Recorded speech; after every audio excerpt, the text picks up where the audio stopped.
نبی پاک علیہ الصلوۃ والسلام نے نہ کہا بیٹھ جاؤ، یہ بھی سنت ہے کسی کو یہ لفظ کہنا، ناراض نہ ہو جائے وہ جس کو کہا جائے کہ بیٹھ جاؤ۔ ایک بندہ جمعے والے دن کھڑا تھا، حضور جمعے کا خطبہ دے رہے تھے، حضور نے فرمایا بیٹھ جاؤ۔ حضرت زید بن حارثہ باہر مسجد نبوی کی گلی میں تھے، ان کے کانوں میں آواز آئی بیٹھ جاؤ تو وہیں بیٹھ گئے۔ حضرت مرثد بن نبی مرثد رضی اللہ تعالیٰ عنہ کہتے ہیں میں اپنے گھر سے نکل رہا تھا، اپنے گھر کے دروازے کی چوکھٹ پہ تھا، میرے کانوں میں آواز آئی بیٹھ جاؤ تو میں وہیں بیٹھ گیا۔ حضرت انس بن مالک کہتے ہیں جہاں لوگ جوتے اتارتے ہیں نا مسجد میں آنے کے لیے، میں وہاں کھڑا تھا، میرے کانوں میں آواز آئی بیٹھ جاؤ تو میں وہیں بیٹھ گیا۔ فرماتے ہیں جمعہ ہو گیا، نماز کے بعد حضور نے فرمایا زید بن حارثہ کہاں تھے؟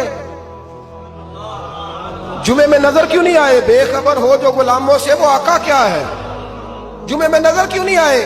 عرض کی حضور گلی میں آ رہا تھا تو آپ کی آواز آئی تھی بیٹھ جاؤ، تو میں نا ادھر بیٹھ گیا تھا۔ تو حضور نے رخ پھیرا، فرمایا مرثد تم کہاں تھے؟ حضور میں گھر سے نکل رہا تھا، ابھی چوکھٹ پہ تھا تو آواز آئی بیٹھ جاؤ تو سونیا میں وہیں بیٹھ گیا۔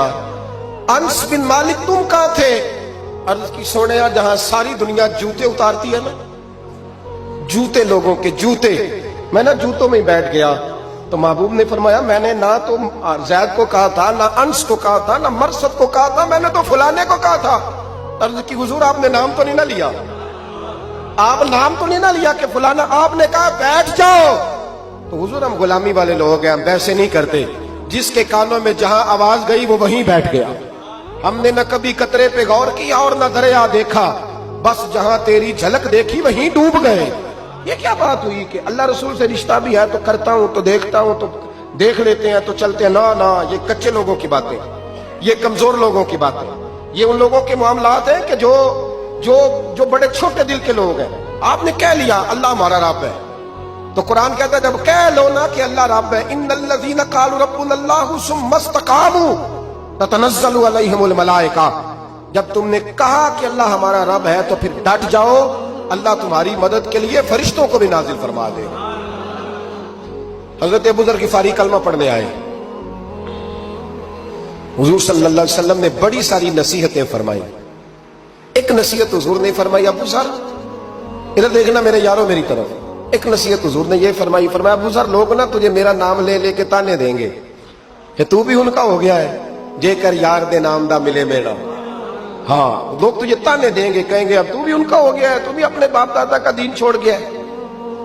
تو کہا کہ ملامت جب لوگ تجھے کرے نا تو ملامت کرنے والوں کی پرواہ نہ کرنا، تانا دینے والوں کی پرواہ، تانے بڑے مزیدار ہوتے ہیں، آپ یقین کریں، تانے بڑے مزیدار ہوتے ہیں، بڑے شاندار ہوتے ہیں تانے، اور ان میں نا کئی دفعہ بڑا چسکا ہوتا ہے۔ کبھی کبھی کچھ باتیں یاد آتی ہیں کہ فلاں بندے نے فلاں موقع پہ فلاں بات کی تھی، کبھی کبھی یاد آتی ہے اور دل بھی کرتا ہے اس کو یاد کرائے، پھر خیال آتا ہے کہ یہ بات نہ کرتا تو شاید اللہ اتنا اونچا اڑنے کا موقع ہی نہ دیتا۔ تندی باد مخالف سے نہ گھبرا اے عقاب، یہ تو چلتی ہے تجھے اونچا اڑانے کے لیے۔ تو نبی کریم علیہ السلام نے کہا ابو ذر ذرا غور کیجئے گا بات، کہا لوگ نا تجھے اب تانا دیں گے، برا کہیں گے۔ اب تو جو دین قبول نماز پڑھتا ہے لوگ شاباش دیتے ہیں، تبلیغ کرتا ہے لوگ، اس زمانے میں تو تانے ملتے تھے، لوگ تانے دیں گے، ذرا خیال کرنا۔ کہا یا رسول اللہ بس وعدہ ہو گیا، دے لے جس نے جتنا تانا دینا ہے دے لے، ختم ہو گئی بات۔ حضرت ابو ذر نا یہ اس وقت صحابہ چھپ چھپ کے نمازیں پڑھتے تھے حضرت زید بن ارقم کے گھر میں، دار ارقم، وہاں سے باہر نکلنے لگے نا کلمہ پڑھ کے حضور سے وعدہ کر کے، تو دروازے پہ گئے تو ایک صحابی نے کہا کہ ابو ذر ابھی باہر جا کے بتانا نا کہ میں مسلمان ہو گیا ہوں، ایک تو لوگ تمہیں تانے دیں گے اور دوسرا ہو سکتا ہے مارے بھی، باہر جا کے بتانا نا ورنہ لوگ نا برا کہیں گے۔ تو حضرت ابو ذر غفاری نے غور سے اس صحابی کا چہرہ دیکھا اور کہنے لگے مشورہ آپ کا ٹھیک ہے پر میں نے ماننا کوئی نہیں، مشورہ آپ کا ٹھیک ہے پر میں کوئی نہیں مانوں گا۔ کہا کیوں؟ فرمانے لگے میں نے ابھی نبی کریم سے وعدہ کیا ہے کہ میں کسی کی پرواہ، میں نہیں پرواہ کروں گا کسی کی، ختم ہو گئی بات، مارے جس نے مارنا ہے، دیتا نہ جس نے دینا ہے، ابھی تو وعدہ کیا۔ یہ کیا بات ہوئی کہ لوگ کہیں گے تو مولوی ہو گیا ہے، لوگ کہیں گے تو غلام ہو گیا ہے، لوگ کہیں گے تو دنیا دار ہو گیا ہے، وہ جی بچے کی شادی پر بینڈ باجا نہ بجایا تو دنیا تانے دے گی۔ دنیا کون ہوتی ہے؟